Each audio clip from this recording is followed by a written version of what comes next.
From a stolen candy bar to $1 million betrayal, each crime costs more, but the twist, it's not always the money that shocks you. Stick around. The last one will leave you questioning who you really trust. This isn't fiction. This actually happened to a 19-year-old named Anthony Stewart. You might think, it's just a candy bar. What's the big deal? But it wasn't the candy that made this story spiral into chaos. It was the decision to bring a BB gun. Not a real gun. But to the cashier, it looked real enough. So when Anthony pulled it out, demanding silence as he left the store, everything changed. That Snickers bar wasn't just shoplifted, it was robbed at gunpoint.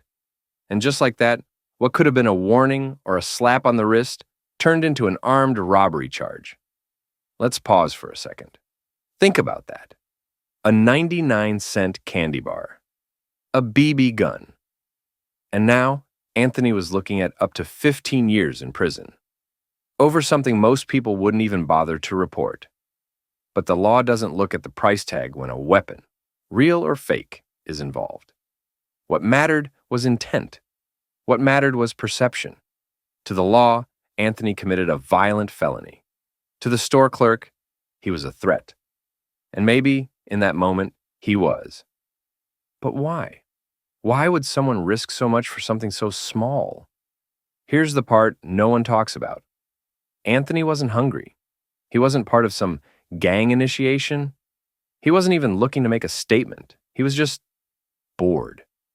He later told investigators he did it because he wanted to see what it felt like. That's it.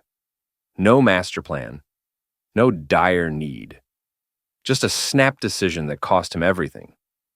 Now think about how many decisions we make like that. Impulses, dares, moments of curiosity we write off and move past. Most don't land us in jail. But sometimes, one misstep is all it takes. The irony? Had he simply stolen the candy bar without the BB gun, he likely would have walked away with a fine or maybe a few hours of community service. But by trying to look dangerous, he crossed a line he couldn't uncross. There's something almost Shakespearean about it. The drama, the tragedy, the youthful arrogance.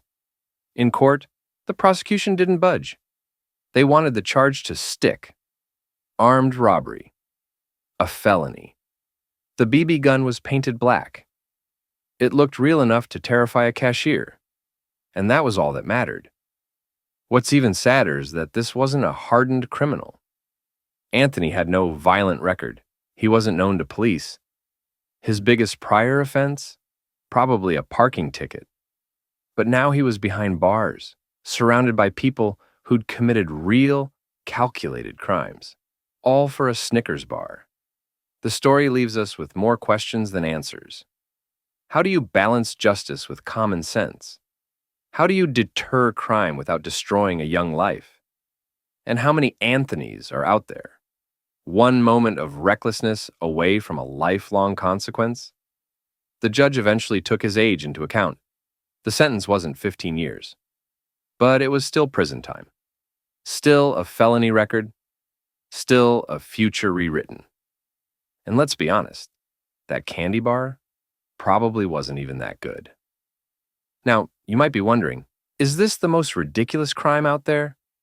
Maybe. But in terms of consequences versus cost, it's hard to beat. But if you thought this was shocking, wait until you hear what someone did to save a few dollars on the subway. No weapons, no candy, just a little stolen key and a lot of nerve. How much trouble would you risk for $2.75? In New York City, that's the price of a subway ride. A swipe of a Metro card, a beep of a phone, pretty forgettable stuff. But for some, even that tiny cost became a golden opportunity for something bigger. Let me show you how a $2.75 shortcut turned into a $100 crime that stretched across thousands of rides and cost the city millions. It started with a key. Not just any key, a silver, innocuous-looking one that opens emergency gates in nearly every subway station across the city. Gates designed for safety, not daily use. These gates were supposed to be for firefighters, emergency personnel, or in case the turnstiles failed. But someone figured out that if you had one of those keys, you could unlock an entire revenue system. You could walk through, no Metro card needed. And then, you could let others through too. That's exactly what started happening. Quietly, at first. One person with a key, strolling in through the gate like they owned the place. Then a second person following behind. Then 5. Then 10. These weren't random acts of skipping the fair. This was organized, coordinated, the kind of thing you'd miss if you blinked, until you started seeing it everywhere. But where did the key even come from? Turns out some were stolen, some were illegally duplicated, and some sold online. On dark corners of the internet or handed off in person, subway keys became a form of urban currency. If you had one, you didn't need a job. You had a business.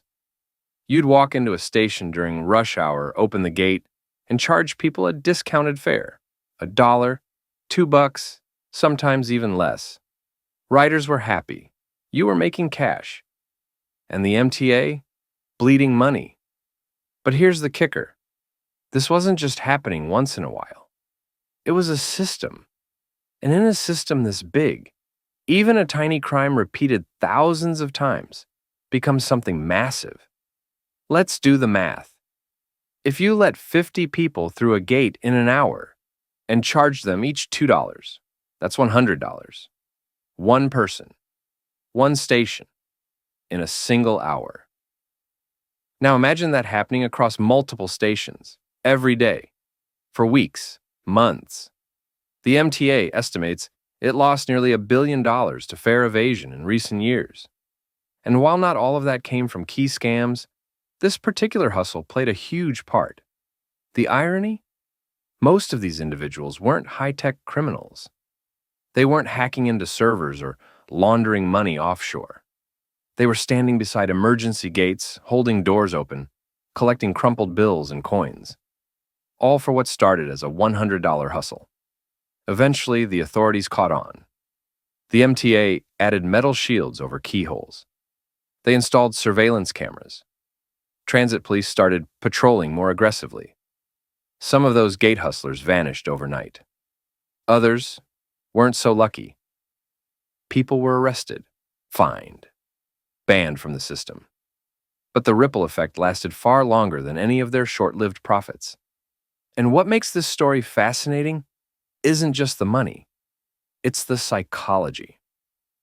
Why would someone risk legal trouble for pocket change? The answer is surprisingly relatable. Because sometimes the system feels stacked. Because people will always find cracks. And because when enough folks start using those cracks, they don't look like crime anymore. They look like survival. It's easy to laugh at the idea of someone building a business off of opening a door. But in the subway underworld, even a gate can be a goldmine, until it slams shut. What's even crazier? This isn't the most profitable low-level crime out there. There's someone else, someone who didn't even have to open a gate, or talk to strangers, or risk being caught on camera. They committed their crime in silence from behind a screen, and walked away with far more than just a few $100s. Want to know how they did it? Have you ever heard of a crime so cold and calculated that it turns life insurance, something meant to protect loved ones, into a motive for murder? This is the story of two brothers, Vedprakash and Kamal, who looked at human life not with empathy or emotion, but as a business transaction. Their business? Murder for money. It began with what looked like an accident. A man dead, his family in mourning, and a life insurance claim being quietly processed. Nothing unusual until another man, from a completely different town, turned up dead under eerily similar circumstances.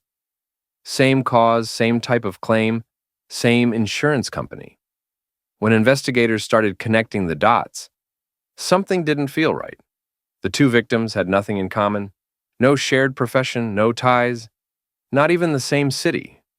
But the beneficiary? That was where everything converged. Different names on the surface, but all roads pointed back to one household. That's when the horrifying truth began to unfold. The brothers had devised a system. Recruit vulnerable men, fake relationships with them, insure their lives, and then eliminate them. All while making sure everything appeared legal. No blood trails, no forced entries, just paperwork and grief. They weren't sloppy. In fact, they were almost too good. Each murder was spaced out. Each victim was carefully chosen. Someone isolated, someone whose death wouldn't immediately ring alarm bells. They had memorized how the insurance system worked, which companies paid faster, what kind of documentation sailed through unnoticed. They even studied medical reports and accident patterns to make the deaths look natural, or at least believable. What they didn't count on was human pattern recognition. That nagging feeling in an officer's mind when a case just doesn't sit right. 7 people were eventually arrested as part of the ring. Some knew everything. Some, tragically, were just pawns. But let's pause here for a second. Imagine the kind of mindset it takes to look someone in the eye, befriend them, maybe even share meals with them, and then plan their death just to file a claim. It wasn't a heat-of-the-moment crime. It wasn't rage or revenge. It was spreadsheets, planning, strategy, cold, financial calculations. You might think this is an isolated story, something that happens in far-off places under bizarre circumstances. But the unsettling reality is, it's not.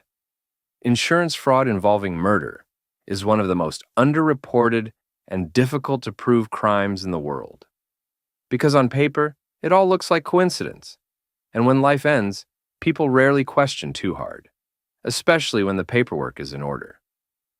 So what finally brought them down? One officer noticed that the ID used to claim the policy looked slightly off. Just one typo. One small inconsistency.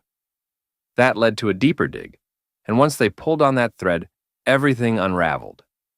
Now the case sits as a chilling reminder. Not all murders happen in alleyways or crime-ridden neighborhoods. Sometimes they're signed with a pen, masked with grief, and motivated by nothing more than a dollar figure. Meet Andrei Theodore Cretu and Elena Gugulan. 2 names that might not mean much at first. But walk into a Boots or a Superdrug in the UK a while back, and they were practically infamous. Why? Because they weren't just picking up essentials. They were lifting electric toothbrushes, a lot of them. These weren't your average 5-pound toothbrushes either. We're talking top-shelf stuff, high-end electronics, sleek, and ridiculously overpriced. The kind of product that's locked in a glass case in some stores. And guess what? That's exactly what made them so valuable on the black market. Now here's where it gets interesting. Cretu and Gugulan weren't just casual thieves.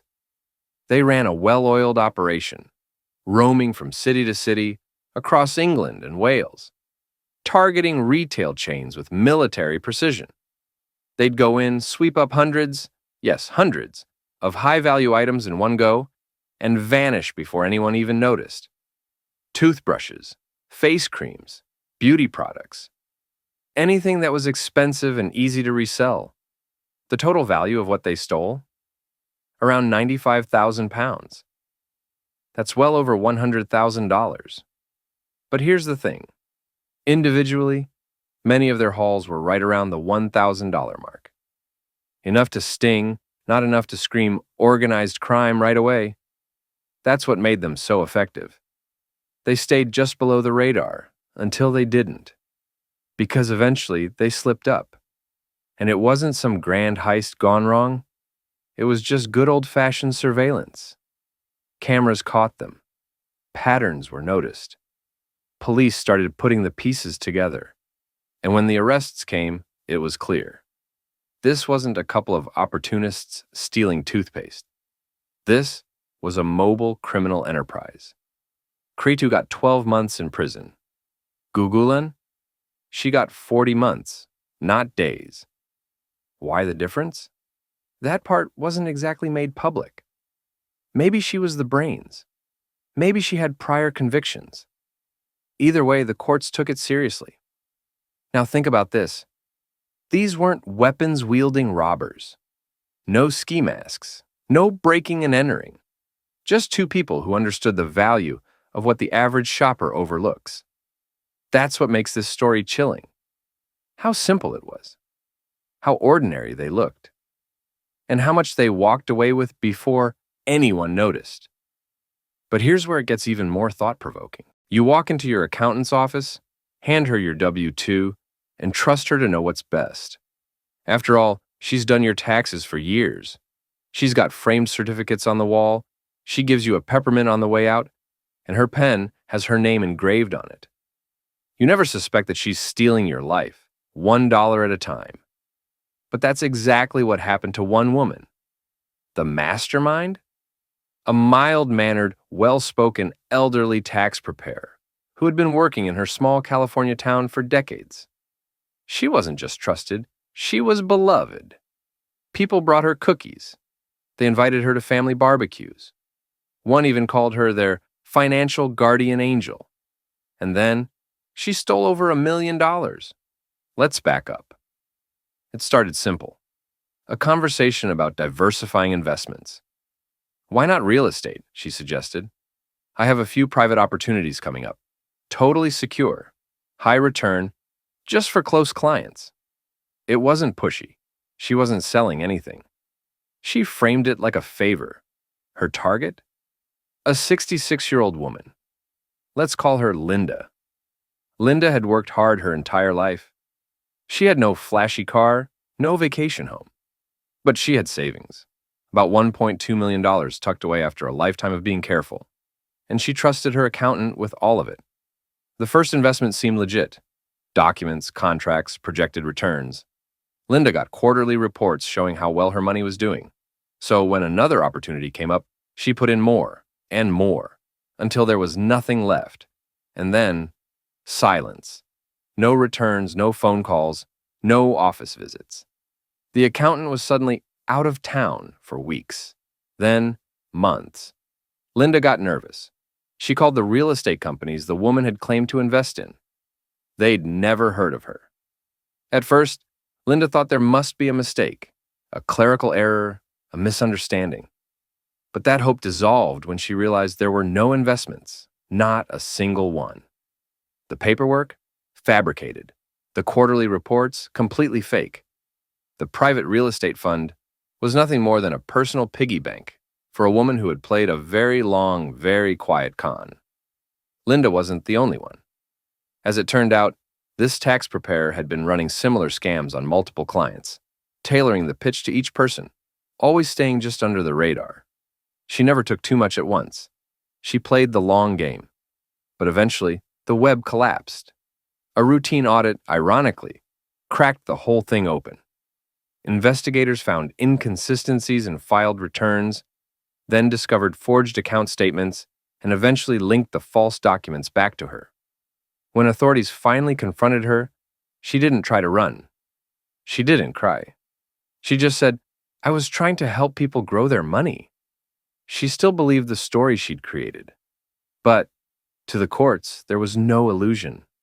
She had committed massive financial fraud, violated deep trust, and devastated people's retirement years. Her sentence? Over a decade behind bars. What makes this story terrifying isn't how rare it is. It's how common it could be. She wasn't some tech bro or high-flying investor. She wasn't living in a mansion or throwing yacht parties. She was someone you'd see at the grocery store, buying frozen peas. Someone you'd never think twice about handing a check to. She had one weapon: trust. And when someone has your trust, they don't need a gun or a ski mask. They just need time. What happened to Linda afterward is still unfolding. But her story is a stark reminder. Even the most careful people can be conned. And the most devastating scams don't come with alarms or flashing lights. They come with good grammar and a friendly smile.